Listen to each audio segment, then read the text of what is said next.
좋은 신문 TV입니다. 구독해 주시면 고맙겠습니다. 한글날, 오늘 우리가 한글날이기 때문에 모였잖아요. 그렇죠? 한글날이 뭐 하는 날이죠?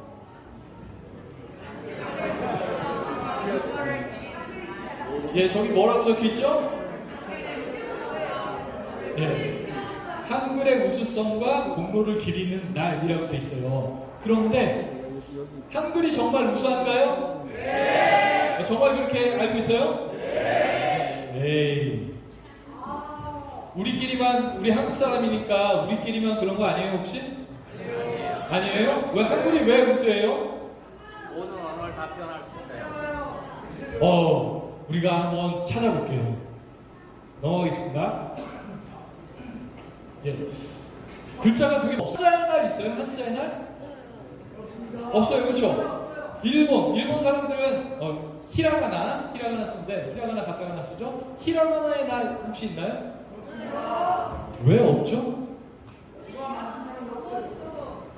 네, 이게 뭐 글은 있는데 사실 언제 그 글이 어떻게 시작됐는지 몰라요. 그런데 한글날이 있어요, 그렇죠? 여러분 모르시는 분들도 계신데 이 한글이 창제 기록이 있는 세계에서 유일한 글자입니다. 여러분 아셨어요? 여기 다들 똑똑하신 분들이시네요. 예, 언제 어디서 누가 어떻게 어떤 목적으로 만든 것인지가 명확하게 기록으로 남아있는 세계에서 유일한 글이 바로 한글이에요. 한글 누가 만드셨죠? 예, 세종대왕이 1443년에 만드셨어요. 그리고 1446년도에 공포를 하셨습니다. 반포를 하셨습니다. 우리가 오늘 기념하는 한글날은 창제한 날을 기념하는 것일까요? 반포한 날을 기념하는 것일까요? 아는 사람? 언제일까요? 여기 계신 분들 다들 너무 똑똑하시네요. 그런데 북한에서는 창제한 날을 기념하고 있습니다. 우리하고는 조금 달라요. 예, 상식으로 알아두시고요. 그리고 한글로 정말로 많은 글자들을 표현할 수 있죠. 그렇죠? 얼마나 많이 표현할 수 있을까요? 수만 개 되겠죠. 그렇죠?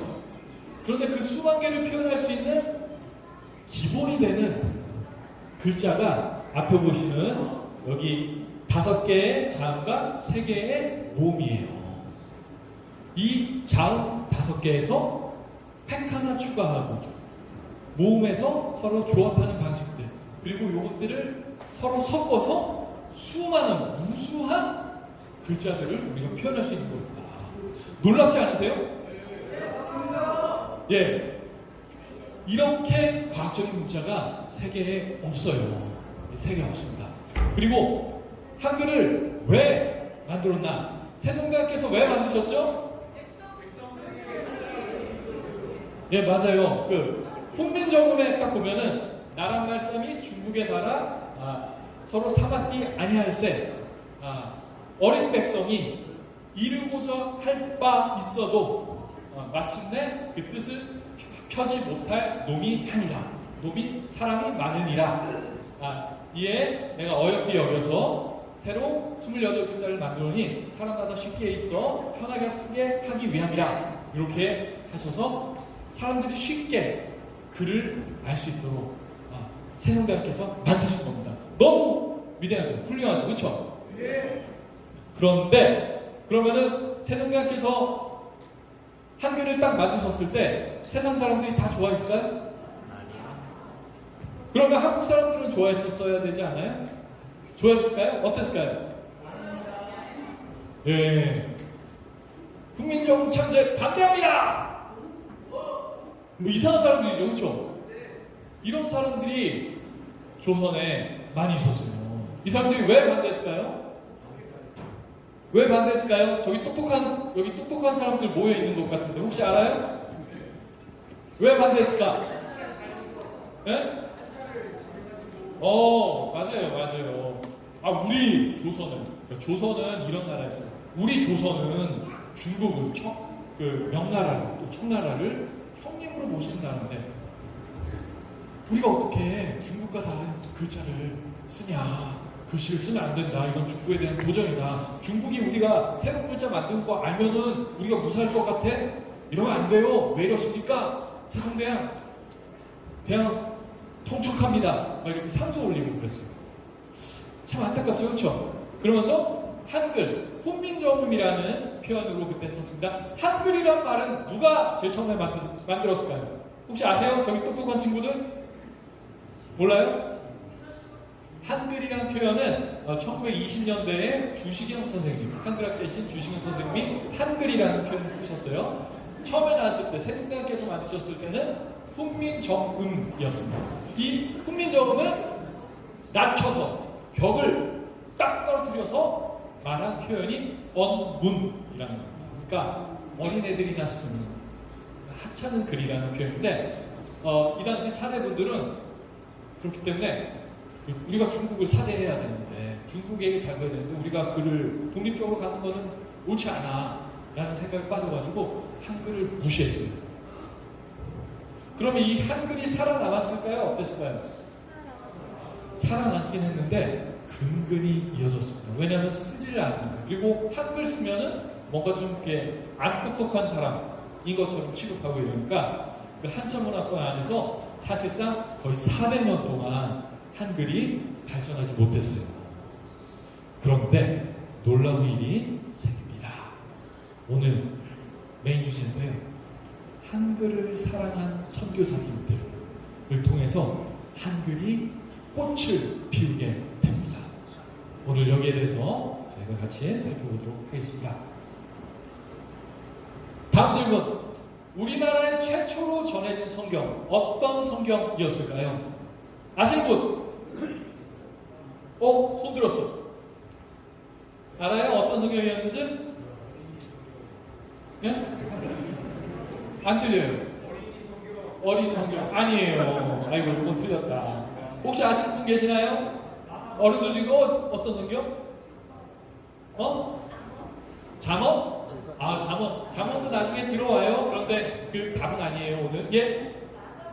마가복음보다 그 쪽복음보다 먼저 들어온 게 있어요. 제가 오늘 알려드릴게요. 여러분들 오늘 잘 오셨죠? 재미있으시죠? 예. 재미없으시면 저 그냥 바로 내려갈 수 있습니다. 예. 영어 성경입니다. 우습죠, 그렇죠? 근데 이게 사실이에요. 1816년도 충남 서천군 마량진이라는 곳에 영국 군함들이 잠시 정박한 일이 있었어요. 이때 조선의 관료들하고 접촉하는 일이 생겼는데 조대국이라는 마량진 참사에게 나중에 선장이 돌아가면서 선물을 하나 줬습니다. 그게 바로 영어 성경이었어요. 이 기록이 한국 쪽 자료에 남아있는 게 아니라 영국 쪽 자료에 남아있습니다. 그래서 이때 성경이 들어왔구나라는 것을 알게 된 거예요. 이 성경이 어떤 성경이었을까요? 예, 영어 성경이었는데 어떤 성경이었을까? 영어 성경에도 되게 많잖아요. NIV 버전도 있고, ESV 버전도 있고, 그런데 킹 제임스 버전, 킹 제임스 버전이었을 것으로 추측을 합니다. 그런데 이 책이 남아있을까요? 예, 남아있지는 않은 것 같아요. 이게 아마 유실된 것 같아요. 이렇게 읽을 수도 없고 그러다 보니까 이게 보관 과정에서 이렇게 유실이 된 것 같은데, 이러고 나서 이제 또 많은 시간들이 지나갑니다. 한번 보시죠. 얼마나 시간이 흘러갈지. 이제 1832년 적혀 있는데요. 여러분들 보시는 왼쪽에 있는 로버트 모리슨 선교사님 혹시 아시나요? 알아요? 누구예요? 여기 보여요? 영국 런던 선교에서 중국으로 파송된 최초의 개신교 선교사님이에요. 이분 이름을 여러분들이 좀 기억하시면 좋겠습니다. 왜냐하면 이분이 최초로 성경을 한자 중국어로 번역하신 분이에요. 그런 분인데 이분이 번역하신 성경을 들고 조선을 방문한 사람이 있습니다. 누굴까요? 다 천재야. 다 천재들이네. 예, 이분이 번역한 성경을 가지고 칼 귀츠라프라는 선교사님이 그 당시 영국 군함을 타고 또 서해 측량하기 위해서 서해 도서들을 방문한 기록들이 있어요. 그래서 백령도, 대청도, 소청도 그리고 또 남쪽에 있는 그런 섬들까지 이렇게 방문한 기록도 있는데 방문해서 성경책을 그 당시에 또 전달을 했습니다. 전달을 하고 강자 신문 뭐 이런 것들을 알려주고 했었는데요. 그런데 또 이분이 칼 뷰칠라프 이 선교사님이 하신 또 우리가 기억해야 될 일이 있어요. 천재야, 천재. 예, 주기도문을 처음으로 한글로 번역하는 일을 하셨습니다. 알고 있었어요, 여러분? 예, 아유 좋아요. 예, 그런데 이렇게 전달된 복음이 이때는 크게 열매를 맺지는 못했어요. 근데 이제 또 시간이 많이 넘어갑니다. 1865년이 됐어요. 1865년. 뒤에 있는 분 누군지 아세요? 저 친구들은 다 알 것 같아. 예, 로버트 토마스 선교사님이 어떤 분이죠? 최초로 조선에서 순교하신 목 잘리신 선교사님입니다. 아유, 저 친구들 다 알고 있는 것 같아요. 반가워요. 이게 이분이 어떤 분이냐면은 왜 사람들이 보통 이렇게 많이 알고 계세요. 조선에 선교하러 왔는데 배에서 내리자마자 잡혀가지고 댕강 목 잘려 죽었다. 이렇게 알고 계십니다. 1866년도 제너럴 셔먼호 타고 오셨거든요. 그런데 사실은 그것보다 1년 전에 오셔가지고 그때도 이렇게 성경책 좀 뿌리고 하셨어요. 그리고 나서 내가 여기서 선교해도 되겠다라고 해서 다시 이렇게 돌아가신 다음에 다시 오셨는데 그때 제너럴 셔먼호를 타고 오셨다가 이제 일을 당하신 겁니다. 그런데 그림이 작아가지고 보일지 모르겠는데요. 지금 이제 목을 내놓고 기도하시는 자세로 앉아 계시죠? 그렇죠? 그 앞에 뭐가 있죠? 예, 성경책입니다. 이게 어떤 성경일까요? 어떤 성경일까요? 킹제임스 성경 아닌데, 아유 틀렸다 이번에. 예, 한자 성경이에요. 한자 성경. 모리스 선교사님이 번역하신 한자 성경인데, 그런데 이분 삶 너무 아깝지 않으세요? 26살에 돌아가셨어요. 그리고 2년 전에 그 아내도 같이 이렇게 선교를 갔다가 쿨트병으로 돌아가시고 또 선교 좀 해보려고 딱 오셨는데 땡깡 목 잘리셨어요. 너무 안타깝죠, 그렇죠? 그러니까 안 믿는 분들은 인생을 낭비했다 이렇게 얘기하실 텐데 그런데 박춘권이라는 사람이 저기 칼 들고 있는 사람이었어요. 선교사님 목 댕강 내리신 사람인데 선교사님이 돌아가시기 전에 간절하게 자꾸 어떤 책을 주려고 하신 거예요. 그래서 귀찮아하면서 이게 안 받았는데 굳이 전달을 해주셔가지고 댕강 한 다음에 이게 마음에 나는 거예요. 그래서 나중에 그 책을 가져가서 읽어보고 나셔서 이분이 나중에 예수님 믿게 됐습니다. 예수님 믿게 되고 장로님 되셨어요. 놀랍지 않으세요? 그리고 이 토마스 선교사님께 영향을 받은 사람이 아주 또 훌륭한 분이 계십니다. 누군지 아세요? 저기 뒤에 있는 친구들 알아요? 아직 안 넘겨서 모르지? 넘겨줄게. 네, 존 로스 선교사님. 알았죠? 그렇죠? 알았는데 이 존 로스 선교사님이 누구냐? 이분도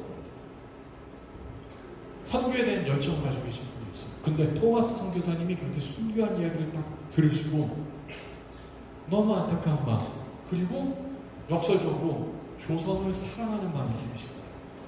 그래서 이 조선을 내가 선교해야 되겠다 기회를 보고 계신데 먼저 파송된 곳은 중국이었습니다. 만주 지역이었는데요. 이게 조선 사람들 만나야 되는데 이런 생각을 하고 있다가 그 1876년도에 그 고려문이라는 지역이 있는데 아마도 그 단동 아시죠? 중국의 단동 지역일 것으로 저희가 추정을 하고 있습니다. 신의주하고 연결되어 있는, 북한의 신의주하고 연결되어 있는 그곳에 가셨다가 조선 사람을 딱 만난 거예요. 이응찬. 오늘 그 사회봐 주시는 이평찬 선생님하고 이름이 비슷하죠? 조금 뒤에가 이응찬 선생님을 딱 만났는데 너무 반가워하면서 이 사람한테 한글 나 배우고 싶으니까 조선말 배우고 싶으니까 가르쳐달라고 해서 그때 그렇게 해서 한글을 배우시고 한글로 처음으로 성경책을 번역합니다. 이게 만주에서 그 중국 지역에서 그 고령문에서 있었던 일이에요. 그런데 여러분 성경책을 번역하기 전에 이분이 먼저 만든 책이 있어요. 그 책이 무슨 책인지 알아요? 모르네? 어떤 책? 아니야, 잘못 들었어. 영어로 돼 있어서 미안해. 그러니까 코리안 프라이머라고 해가지고 이게 조선어 첫걸음입니다. 조선어 첫걸음. 조선어 첫걸음이라는 걸 딱 만들어서 이 조선어 배우고 싶은 사람이 이 책을 봐라. 누가 보는 걸까요? 누가 보는 책일까? 한국 사람들이 보는 게 아니라 선교사들, 외국인들, 선교사들이 보라고 책을 만들었어요. 이게 코리안 프라이머라고 해서 그러니까 조선어 첫걸음이라고 해서 최초의 한국어 교본입니다. 여기 뒤에 있는 글 보이시죠? 왼쪽에 보이시죠? 이게 한국말처럼 보이세요? 한국말처럼 보여요? 이 상형 문자처럼 보이지 않나요? 근데 이게 읽어보면 되게 재밌습니다. 제가 이게 해독을 좀 해드릴게요. 내 대선말 배우고자 한다. 나 조선말 배우고자 한다. 예요. 좀 보이시나요? 내려가시면 내 나를 선생 대접하갔더니 너 나 선생 대접해줄래? 이렇게 물어보는 거예요. 나 대접하솔리. 내가 대접할게. 얼마나 주갔습니까? 얼마 줄래? 내가 선생해줄게. 너 얼마 줄래? 한 달에 넘냐? 예, 요거 보이시죠? 한 달에 넘냐? 좋은 선생은 만마디 중국말 아모니. 이게 저기 발음이 참 힘들어요. 그런데 이게 무슨 얘기냐면은 좋은 선생님은 마땅히 중국어도 안다 라는 뜻이에요. 제일 마지막에는 무슨 뜻일까요? 조선말 배우고 싶다. 다 아시네요. 예, 조선말 배우고 싶다. 조선말 배우고 싶다예요. 이게 조선어 첫걸음이라는 교본이었습니다. 이 책을 만드신 분이 역사상 최초로 한글 성경을 만드신 분이에요. 누구라고요? 예, 존 로스 선교사님. 그래서 이분은 조선 땅에 들어오지는 않으셨어요. 그런데 성경책을 그렇게 한글 성경책을 만드셔서 이렇게 많이 뿌리는 역할을 하셨습니다. 그리고 이제 5년 있다가 아주 큰 일이 벌어집니다. 5년 있다가 무슨 일이 있었는지 알아요 혹시? 비슷했어. 좀 이따가 나와요. 그거 을사보여줘요. 5년 있다가 조미 수호 통산 조약이라는 게 체결이 돼요. 그러니까 아까 전에 토마스 선교사님은 목대강 잘렸죠, 그렇죠? 왜 돌아가셨냐면은 우리 조선에는 외국 사람들 들어오면 안 돼. 쇄국 정책이라고 했죠. 이 쇄국 정책이 아주 심했습니다. 그래서 선교사님들이 들어오려고 해도 들어오지 못하셨어요. 그런데 1882년도에 미국하고 조약을 맺으면서 통상을 열었습니다. 이때 여러분들 왼쪽 끝에 보이세요? 저기 뭐죠? 예, 여러분들 기억해 주세요. 대한민국 최초의, 그러니까 우리 역사상 우리 민족 최초의 태극기가 이때 사용됐습니다. 여러분 태극기 제일 먼저 만든 사람이 누구죠? 누군지 알아요? 태극기 제일 처음 만든 사람 박영효라고들 많이 하시는데 이게 몇 년 전에 그러니까 새로운 연구가 나온 게 있어요. 그래서 조미 수호종교 할 때 그 이은준이라는 사람이 최초로 태극기를 그려서 썼다라는 기록이 발견됐습니다. 그래서 함께 기억해 주시면 좋겠는데요. 이때를 기다린 사람들이 있어요. 누굴까요? 누가 기다렸을까요? 예, 선교사님들입니다. 그래서 이때부터 선교사님들이 물밀듯이 들어오십니다. 1885년도 아펜젤러 언더우드 선교사님 들어오세요. 그리고 1886년 1년 있다가 헐버트 선교사님 아세요? 예, 헐버트 선교사님 들어오시고 88년도에는 캐나다인인 게일 선교사님이 들어오십니다.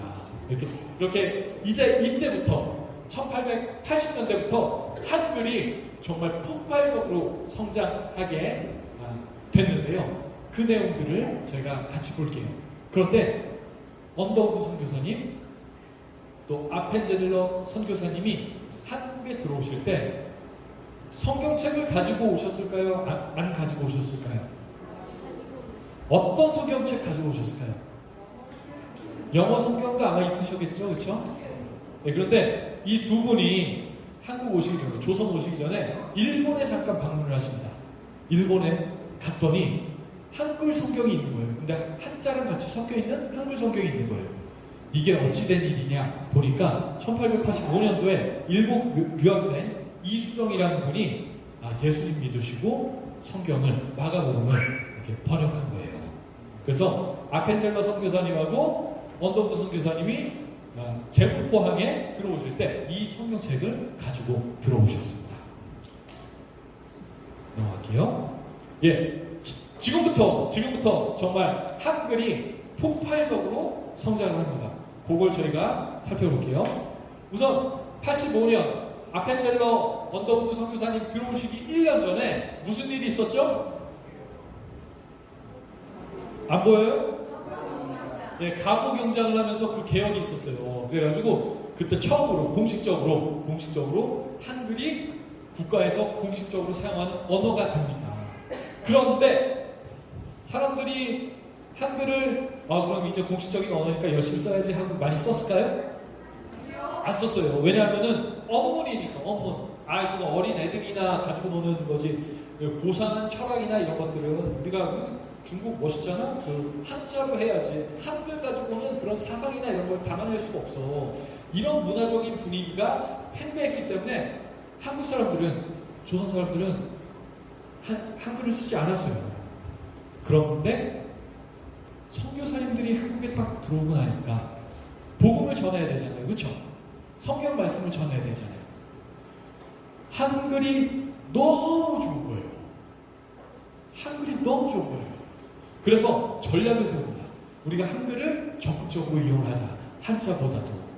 그래서 여기 연도 보시면은 1887년도에는 이 성경책을 이제 여러 사람들이 막 번역하기 시작하는데 우주순으로 막 번역이 되니까 우리가 조선어, 그러니까 한국성서위원회를 만들어서 여기서 일괄적으로 관리하자 이런 흐름이 생겼고요. 그리고 또 아펜젤러 선교사가 87년도에 대한 그리스도인 회보라는 것을 만드셨습니다.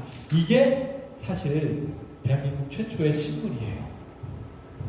대한민국 최초의 신문입니다. 그리고 89년도에는 헐버트 선교사님, 이분 참 훌륭하신 분이에요. 여러분 아셔야 돼요. 사민필지라는 책을 쓰셨는데 이 책이 뭐냐? 지리교과서입니다. 지리교과서. 한글로 된 최초의 교과서예요. 여러분, 세계에서 제일 높은 산이 어디예요? 에베레스트죠. 그렇죠? 히말라야. 사민필지를 통해서 조선에 최초로 알려졌습니다. 그래서 그 당시에 이 책을 읽으신 분들은 에베레스트 산, 히말라야를 언급을 하세요. 놀라워요. 그만큼 앞섰던 그런 책입니다. 그리고 뉴욕 트리뷴이라는 잡지가 있는데, 신문이 있는데 거기에 한글이 얼마나 훌륭한 글인지 나도 배우면서 놀랐다 라고 해서 글까지 쓰세요. 어떤 글을 쓰셨는지 뒤에서 제가 설명해 드리겠습니다. 그리고 1890년에는 출판사를 공식적으로 만듭니다. 지금은 그 대한기독교 사회라고 하는 조선선교 사회라는 것을 만들어서 이제 출판 작업을 하세요. 이분이 제일 왼쪽에 있는 게 뭐라고 적혀있죠? 저기 친구들? 저 어떻게 읽어야 되지? 한영자전이라고 해서 사전이에요. 사전을 처음으로 만드셨어요. 그리고 문법책도 만드셨습니다. 문법책도. 예. 이런 일들이 1880년대에 있었던 거예요. 이제 90년대로 넘어가면은 이런 활동들이 또 더 증폭됩니다. 어떤 일이 있었냐? 보면은 헐버트 박사님은, 이분 박사님이거든요. 한글에 관한 논문을 아예 써버리세요. 논문을 써버리시고, 여러분들 아시겠지만 존 버년의 철로 역전이라는 책 아시나요? 아세요? 이게 한국에서 또 번역이 됩니다. 개인 선교사님을 통해서. 그리고 독립신문 여러분 알죠? 그렇죠? 누가 만들었죠? 서재필? 맞아요. 서재필 박사님이 만드셨는데 혼자 만드신 게 아니에요. 이게 사실 헐버트 박사님이 뒤에서 아주 적극적으로 후원을 하셨습니다. 독립신문이 어디로부터의 독립을 추구하는 신문일까요? 일본. 아니에요. 땡! 이거 틀렸다. 중국이에요. 청나라로부터 독립을. 아까 전에 얘기했잖아요. 한글을 왜 안 썼다고? 우리가 중국에 살해해야 되는데 한글 쓰면 안 된다 이렇게 했는데 아니라 우리가 이제 중국으로부터 완전히 독립해야 된다.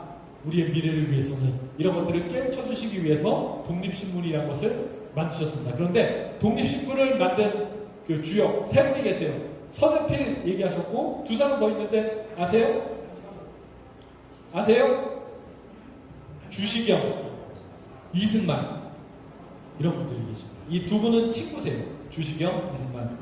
그런데 이 말씀 드리는 이유는 이분들이 주도를 하시긴 하셨지만 뒤에서 헐버트 선교사님이라는 분이 한글을 깊이 있게 연구를 하시면서 한글이 보니까 이게 문법도 좀 이렇게 다듬어야 될 것들이 많고 표현 방법도 다 가다듬어야 한다라고 하시면서 한글에서 그 띄어쓰기를 독립신문이 귀한 이유가 최초로 띄어쓰기를 적용한 신문이에요. 그러니까 띄어쓰기 여러분들 다 하고 계시죠, 그렇죠? 이 띄어쓰기가 한국 사람들이 만든 게 아니라 선교사님들이 이게 한글의 발전을 위해서는 이렇게 하는 게 좋겠다라고 제안하셔서 우리가 이렇게 표현하게 된 것이었습니다. 아셨어요? 예, 오늘 알고 가시면 됩니다. 이런 일들이 1890년대에 일어났어요. 그리고 이뿐만이 아닙니다. 여러 책들, 여기 보시는 여러 가지 한글 책들이 선교사들을 통해서 또 부인들을 통해서 한국에 출판이 되게 됐습니다. 이 호머 헐버트 선교사님에 대해서는 여러분께서 조금 더 아셔야 되는데요. 호머 헐버트 선교사님 이전에 아셨던 분들 모르셨나요? 네. 안중근 선생님 아시죠? 안중근 선생님. 안중근 선생님께서 이렇게 말씀하셨어요. 마땅히 한국 사람이라면 호머 헐버트 박사님을 기려야 한다. 이렇게 말씀하셨어요. 안중근 선생님께서. 근데 여기 계신 분들 다들 모르셨네요. 어떤 분이시길래 안중근 선생님이 그러셨는지 저희가 잠깐 살펴볼게요. 이분이 한글 연구를 아주 정말로 깊이 있게 하셨어요. 여기 보시면은 한글은 현존하는 문자 가운데 가장 우수한 문자다. 이 당시 그러니까 조선의 분위기는 한글은 그건 애들이나 보는 어떤 사상적인 깊이 있는 뜻을 담기에는 너무 부족한 글이다 라는 인식이 팽배해 있는데 아니라 한글은 정말로 세계에서 가장 우수한 문자다. 이런 입장들을 국제적으로 표명을 하셨습니다. 시카고 트리뷴, 뉴욕 트리뷴, 죄송해요. 뉴욕 트리뷴 기사 내용이 어떤 거냐면요. 보시면은 한민족은 세계에서 가장 빼어난 민족 중에 하나다. 왜냐하면은 보통 사람도 일주일만 공부하면 익힐 수 있는 글을 가지고 있으니까. 이 한글이라는 글은 알파벳하고 비슷한데 알파벳보다 뛰어나다라고 하셨어요. 왜 그랬을까요? 정확하게 우리가 좀 찝어볼게요. 영어. 여기 계신 분들 다 영어 하시죠? 그쵸? 아파트 할 때 제일 앞에 A죠? 그쵸? 아파트. 사과는 영어로 뭐예요? 애플. 똑같은 A인데 왜 애플이에요? 이거는? 그러니까 발음 기호가 다르지. 근데 철자가 알파벳이 그걸 이렇게 표현을 못하는 겁니다. 이 문제를 가지고 또 이중 모음의 문제를 가지고 그 영어권의 그 언어학자들이 고민을 되게 많이 했는데 한글을 헐버트 선교사님이 한글을 딱 공부해 보니까 바로 해결이 되는 거예요. 점 하나 딱 찍으니까 이중 모음이 되는 겁니다. 팩 하나 추가하니까 이중 모음이 되는 거예요. 그래서 이 한글은 정말로 뛰어난 문자다라는 것을 전 세계 만방에 선포해 주시기 시작하신 분이 이 헐버트 선교사님입니다. 넘어갈게요. 그리고 제임스 게일 선교사님도 여러분들께서 기억해 주셔야 돼요. 이번 아까 전에 말씀드린 것처럼 청교역정 번역을 하셨는데 이것뿐만 아니라 춘향전 아시죠? 그리고 또 구운몽, 신청전 이런 한국의 이야기들을 해외에 영어로 최초로 번역해서 소개해 주신 분이 이 게일 선교사님이세요. 되게 고마운 분이죠, 그렇죠? 네, 되게 고마운 분이죠. 근데 이분이 한글을 얼마나 높게 평가하셨는지 여기 또 같이 좀 볼게요. 이 한글은 세계에서 정말 가장 단순한 단어다. 글이다. 단순한 글이다.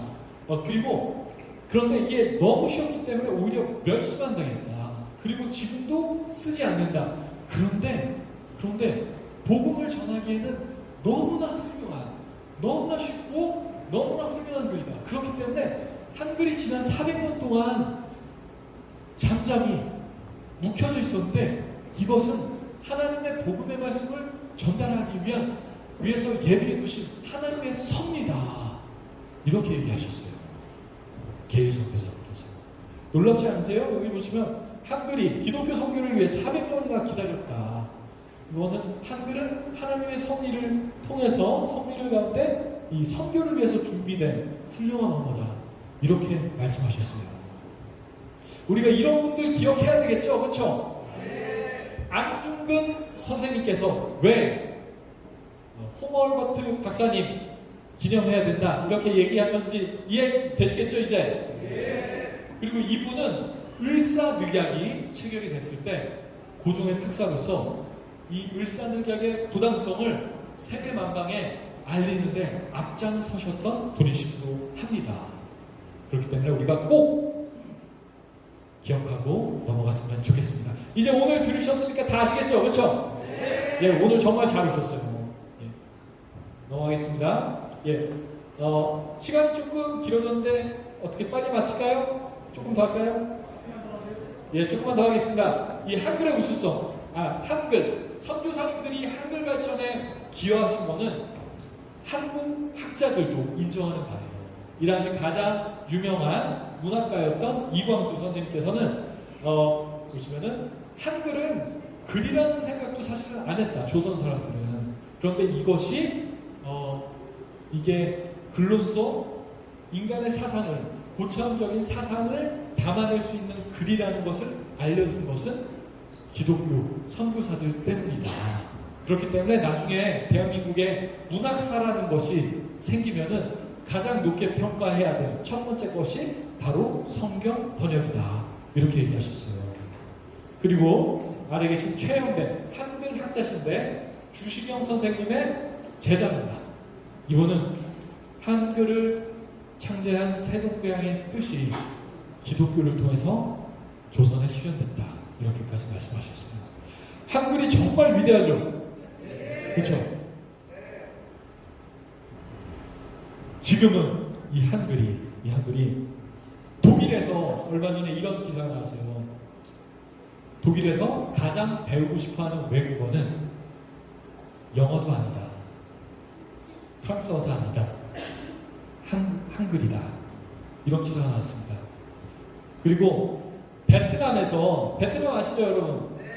베트남에서 영어 하는 사람, 한국어 하는 사람 누가 더 좋을 것 같아요? 실제로 연봉을 2~3배 이상 받아요.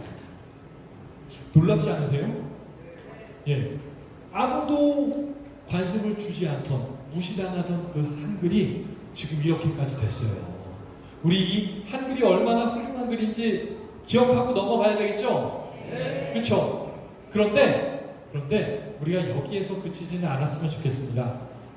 제가 여기는 다 넘어갈게요. 시간 관계상. 한글은 이 조선이라는 나라는 정말로 무시당하던 나라였어요. 그런데 그 선교사들을 통해서 하나님의 말씀을 통해서 그 가치가 새롭게 증명되고 또 이렇게 꽃 피우게 된 것입니다. 저는 이게 비단 한글뿐만 아니라 이 한민족의 역사가, 이 대한민국의 역사가 그와 같은 것 같아요. 대한민국 처음 시작했을 때 정말 아무것도 없었습니다. 우리나라보다 못 살던 나라가 딱 하나 있었어요. 평균치로. 어딘 줄 아세요? 인도. 그 당시 사람이 많으니까요. 인도에서도 잘 살던 사람들은 정말 잘 살았거든요. 그런데 그 많은 나라들 중에 가장 못 사는 나라였어요. 그런데 50년, 70년 사이에 대한민국이 어디 내놔도 손색이 없는 이런 훌륭한 나라가 됐어요. 이렇게 멋있는 나라가 된 것은 아까 전에 그런 분들의 헌신이 있었기 때문입니다. 그리고 눈물의 기도, 우리 선조들의 눈물의 기도가 있었기 때문에 이 대한민국이 이렇게 멋있게 올 수 있었던 거예요. 그렇기 때문에 여러분들이 오늘 한글을 생각하시면서 또 대한민국을 생각하시면서 이것을 잊지 않으셨으면 좋겠어요. 대한민국은 정말로 아무런 희망이 없던 나라입니다. 그런데 그 아무것도 희망이 없는 나라를 불쌍히 여기셔서 하나님을 찾는 사람들, 기도하는 사람들을 세우셔서 이렇게 놀랍게 나라를 세우시고 여기까지 발전하게 하신 것은 하나님의 은혜라고밖에 설명을 할 수가 없어요. 여러분들 동의하시나요? 네. 예. 뒤에 있는 성경 말씀, 건축자들의 버린 돌이 모퉁이의 머릿돌이라는 이는 여호와께서 행하신 것이요 우리에게는 기이한 바로다. 이것이 대한민국의 역사 아닌가요? 이것이 한글의 역사 아닌가요? 하나님께서는 교만한 사람들을 싫어하세요. 한글이 이만큼 우세해졌습니까? 대한민국이 이만큼 발전했으니까 우리가 교만해도 될까요? 안 돼요. 교만하면은 하나님께서 정말 미워하세요. 그러면 또 이렇게 뚝 꺼지게 됩니다. 이게 인간의 역사가 항상 그래요. 그렇기 때문에 우리를 이렇게 높여주신 분이 또 한글을 이렇게 발전시켜 주신 분이 하나님이시구나. 하나님께서 사랑하셨기 때문에 우리 민족을 여기까지 오게 하셨구나 라는 것들을 겸손하게 깨달으면서 세계 가운데 축복의 통로가 되었으면 좋겠습니다. 오늘 오신 특히 청년분들 잊지 마세요. 내가 가장 무시당하는 것 같고 멸시당하는 것 같고 약하다고 생각될 때 한글이 어떻게 성장했는지, 이 대한민국이 어떻게 성장했는지를 다시 한번 기억하면서 하나님 안에서 그 가능성들을 여러분들께서 꿈꾸시기를 바랍니다. 감사합니다. 좋은 신문 TV를 시청해 주셔서 감사합니다.